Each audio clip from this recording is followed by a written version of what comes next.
నిర్మాతలు S Bhavanarayana, DV Narayana. Sahini art productions banner పై నిర్మించిన జానపద చిత్రం బండరాముడు. ఎన్టీఆర్, సావిత్రి ఇందులో జంటగా నటించారు. రాముడు టైటిల్తో ఎన్టీఆర్ చిత్రాలు అగ్గిరాముడు చిత్రంతో ప్రారంభం కాగా ఆ వెంటనే వచ్చిన మరో సినిమానే బండరాముడు. పి పుల్లయ్య దర్శకత్వంలో తెలుగు, తమిళ భాషల్లో ఏకకాలంలో ఈ సినిమా రూపుదిద్దుకుంది. తమిళ చిత్రం పేరు అతిశయ తిరుడాన్. జమినీ గణేశన్, సావిత్రి ఆ సినిమాలో జంటగా నటించారు. సుసర్ల దక్షిణామూర్తి, కె ప్రసాదరావు బండరాముడు చిత్రానికి సంయుక్తంగా సంగీత దర్శకత్వం వహించారు.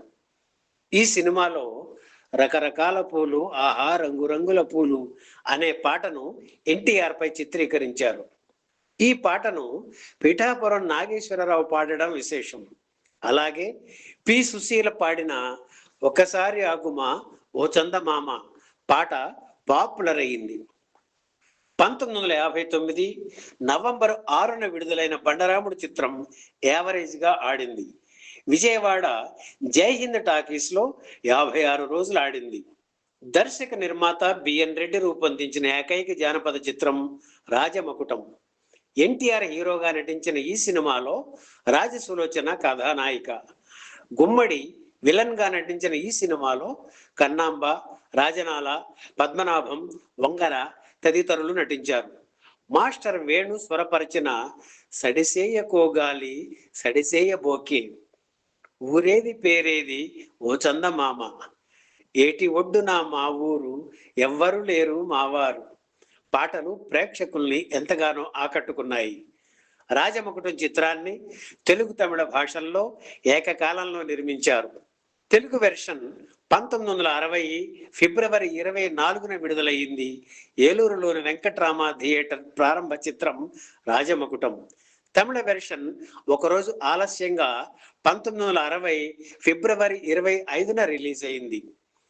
భారీ వ్యయంతో రూపుదిద్దుకున్న రాజమకుటం పలు కేంద్రాల్లో 50 రోజులు ఆడింది. విజయవాడ విజయ టాకీస్ లో 11 వారాలు ఆడింది. నటరత్న ఎన్టీఆర్, అంజలీదేవి జంటగా రూపుదిద్దుకున్న జానపద చిత్రం రాణి రత్నప్రభ. బిఏ సుబ్బారావు స్వీయ దర్శకత్వంలో నిర్మించిన సినిమా ఇది. ఈ చిత్ర నిర్మాణం వెనుక చిన్న కథ ఉంది. ఈ సినిమాను మొదట నట సామ్రాట్ అక్కినేని నాగేశ్వరరావుతో తీయాలని సుబ్బారావు అనుకున్నారు. వెంపటి సదాశివ బ్రహ్మం తయారు చేసిన కథ ఆయనకి వినిపించారు సుబ్బారావు. అంతా విని ఇందులో హీరో చేయడానికి ఏమీ లేదు, హీరోయిన్ ఓరియంటెడ్ సినిమా, పైగా హీరో ఆమె ముందు ఓడిపోతాడు. ఏ సినిమాలోనైనా హీరో గెలవాలి తప్ప ఓడిపోకూడదు. హీరో హీరోగానే ఉండాలి. మీరు మంచి నిర్మాత, దర్శకుడు, దయచేసి ఈ కథను సినిమాగా తీసే ఆలోచన మానుకోండి అని సలహా ఇచ్చారు అక్కినేని. అందరూ కథ బాగుందని అన్నారు, డ్రామా కూడా బాగా పండుతుందని అన్నారే అని చెప్పారు నిర్మాత సుబ్బారావు. సరే మీ ఇష్టం, ఈ సినిమా నేను చేయలేను, దయచేసి నన్ను వదిలేయండి అని చేతులు జోడించారు అక్కినేని. దర్శకుడు సుబ్బారావు అహం దెబ్బతింది. అక్కినేని తనని కాదంటాడా అనే కోపంతో ఎన్టీఆర్ దగ్గరికి వెళ్ళారు. ఆయన కూడా ఈ కథ విన్నారు. సీన్ అర్థమైంది. అయితే బిఏ సుబ్బారావు హీరోగా తనకు తొలి అవకాశం ఇచ్చిన నిర్మాత, దర్శకుడు. ఆ కృతజ్ఞతా భావంతోనే తన ఇమేజ్ ను పక్కన పెట్టి రాణి రత్నప్రభ చిత్రంలో నటించడానికి అంగీకరించారు ఎన్టీఆర్.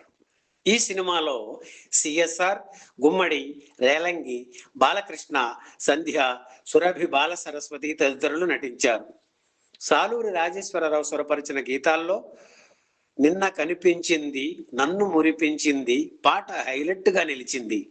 1960 మే 27న విడుదలైన రాణి రత్నప్రభ యావరేజ్ గా ఆడింది. ఎన్టీఆర్ నటించిన జానపదాల్లో మేటి చిత్రాలు అనేకం ఉన్నాయి. వాటిల్లో విజయవారి జగదేక వీరుని కథ ఒకటి. జనం మెచ్చే కథా కథనాలతో గ్రేట్ డైరెక్టర్ కెవి రెడ్డి రూపొందించిన ఈ సినిమా సాహిత్య, సంగీత పరంగా కూడా ప్రేక్షకుల్ని ఎంతగానో అలరించింది. పాతాళ భైరవి సినిమాతో ఎన్టీఆర్ తెలుగువారి తొలి సూపర్ స్టార్ గా జనంతో జేజేలు అందుకున్నారు. ఆ సినిమాలో తోటరాముడు పాత్రతో ఎన్టీఆర్ మగవాళ్లకే కాదు మహిళలకు కూడా తెగ నచ్చేశారు. ఆ తర్వాత మాయాబజార్ సినిమాతో ఎన్టీఆర్ ను వెండి తెర వేలుపుగా తీర్చిదిద్దారు కేవీ రెడ్డి. ఆయన ఎన్టీఆర్ తో తీసిన 3వ సినిమా జగదేక వీరుని కథ.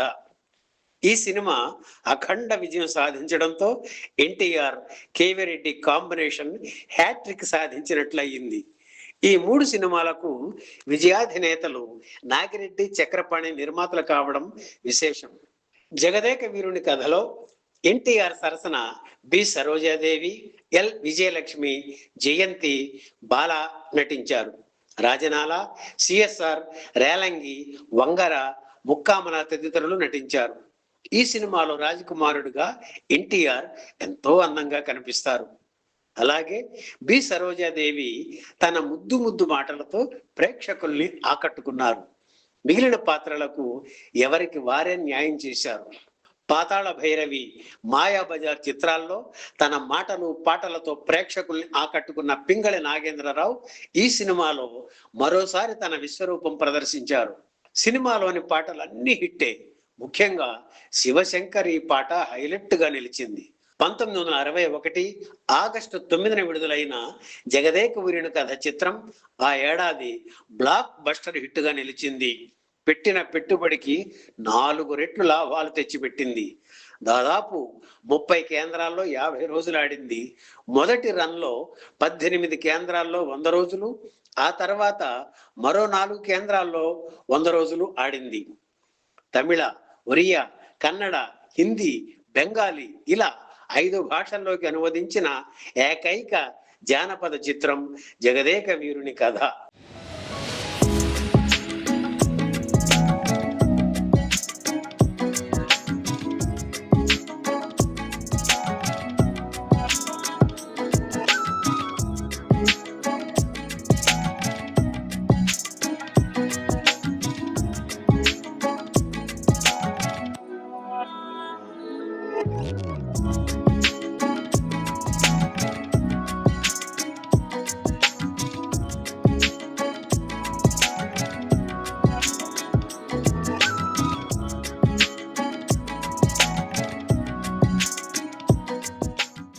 ఈ వీడియో మీకు నచ్చితే లైక్ చేయండి, షేర్ చేయండి, వెంటనే సబ్స్క్రైబ్ కూడా చేయండి.